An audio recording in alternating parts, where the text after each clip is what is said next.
Good morning. My name is Favour Ekperi. I'm so glad to be your favorite friend.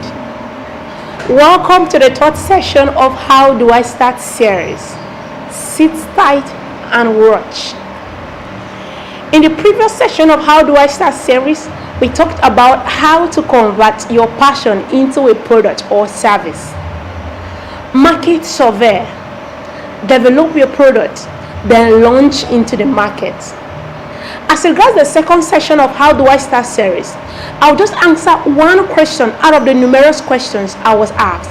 Someone asked, is social media the best marketing strategy for any kind of product? To answer that question, I will start this way.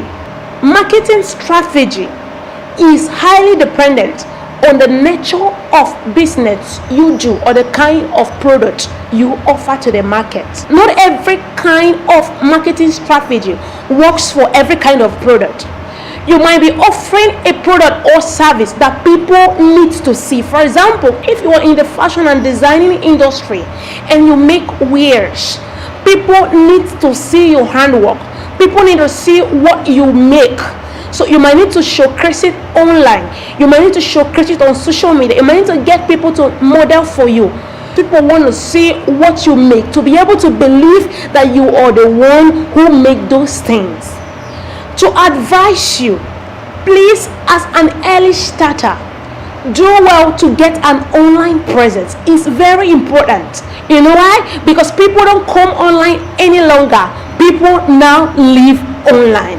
So social media is not the best form of marketing, but in this digital era, it is one of the most effective. Please do well to get an online presence. To start this session, I will be talking about the third principle called team building. Team building is the process or art of converting a collection of strangers into a united group of people that have a shared vision. You get people with different ideologies, with different attitude, different background, different experiences and trainings. You're trying to get them together to believe in one thing, to pursue one vision, to pursue one goal. That is what we call team building. It takes a whole lot of time. Tips for effective team building. Number one, before you talk about recruiting people into your firm, please try to find out the organizational needs. Don't just recruit people into your firm because they are your friends. Don't recruit people into your firm out of pity. Don't recruit people into your firm because they believe in your goal or vision. No. Find out what are your needs in the organization. Do I need an IT personnel?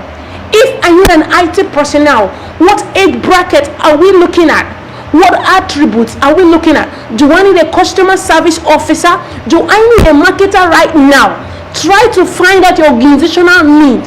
Don't just end up staffing people in your organization without any problem they are helping to solve or any need they are meeting in your organization.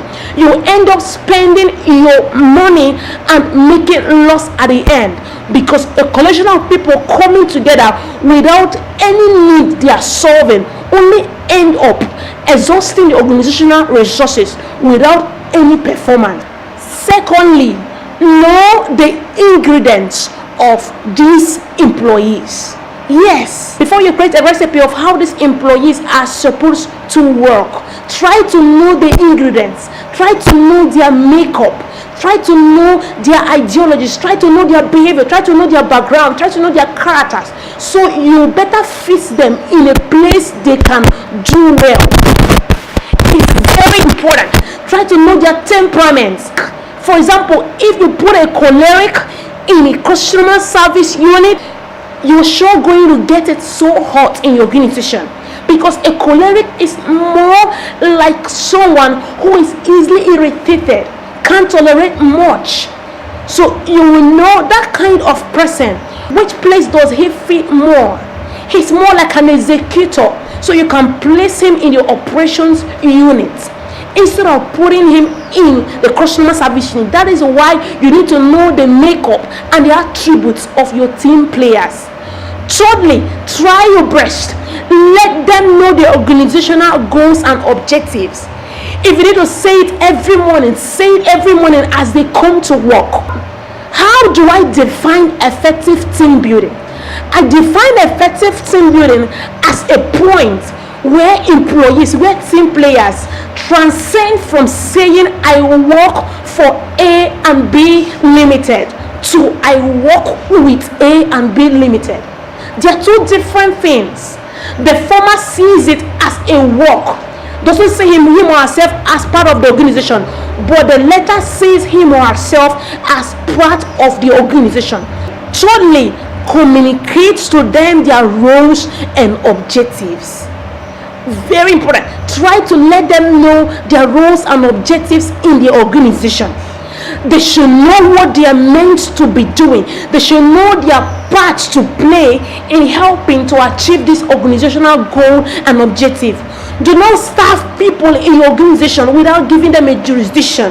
You have to let them know you are accountable for this. You are accountable to this person. You are responsible for this. This is what you should do in the morning. This is what you should do by this time. This is what you should be doing every month. Let them know precisely what they are meant to do, so they will better utilize their efforts, their talent, their skills to focus on that particular area. It helps your organization move forward. Do not bombard people with so many responsibilities. Try to give them a precise duty. Fourthly, encourage your employees, encourage your team players. Motivation is the key thing in organizational performance. If you want to get the best out of your team player, please do well to motivate them. Connect every dot of employee efforts and inspire them. Appreciate them. You can do that in so many means. Let people become better. Let people become very happy coming to your organization. Let them be happy working for you. Let them be happy working with you. Don't just end up creating an unfriendly environment in your organization. You, as the leader, you are the bearer of this vision. Try to create a friendly working environment in your organization. Let people be inspired. Let there be mutual respect and loyalty. Let there be friendship in your organization. Try to appreciate them. Try to encourage them. People don't just want to be heard any longer. No, they want to know that every single contribution they make to your organization is useful and is being appreciated. They need to know that. So you have to inspire them every now and then. You have to appreciate them. Don't just end up telling people what they are meant to do. No, when they do it, try your best to appreciate them. Lastly, train your employees. I realize that organizations who focus more on human resource training, who focus more on training their employees, always perform more than those who don't. Take them for outdoor training. Run them through series of indoor training. Let people become better after they have joined your organization. They should become experts at what they do. It's not just to their benefits. As a leader, don't just be so insecure that you don't create out time to train your employees. You end up losing out at the end of the day. That's the truth. You end up limiting their performance, and when their performance is being limited, your profitability is also being limited. Before I round up this session of How Do I Start series, there are three groups of people very important in every team. First is the leader. The leader is the vision bearer of the team. The leader is the one who provides direction. Any failure in leadership is a failure for the whole organization. When a leader isn't secure enough that he can provide training for the employees because he's afraid of them being better off than him, everybody fails. The second group of people are the executors. You notice in your team that there are this group of people who don't offer their ideas, but whenever you give them direction, they are so fast to run with it. Please value those group of people. They might not be like the strategists. They might not be like those who provide they might not know every nook and cranny of the industry trend. But sure, they are always willing and they know what to do at every point in time. The last group of people are the strategists. This group of people, they are not the leaders. They might not also be executors. They may not be willing to go ahead and carry out what they said, but they are experts in whatever they do. They know everything they need to know about the job description. They know about the competitions. They know about the industry trends. They know about the changes in technology as regards your goods and products, so they can offer their wise counsel. They can offer their advice and contribute wisely to building the organization.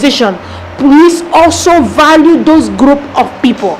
I'm sure you did enjoy this third session of How Do I Start series. Please do well to send your questions, your feedbacks, your contributions, and also every single comment you have for this section of How Do I Start series. Watch out for the fourth session of How Do I Start series. Thank you very much for watching. Still your favorite friend, Favour Ekperi. Bye.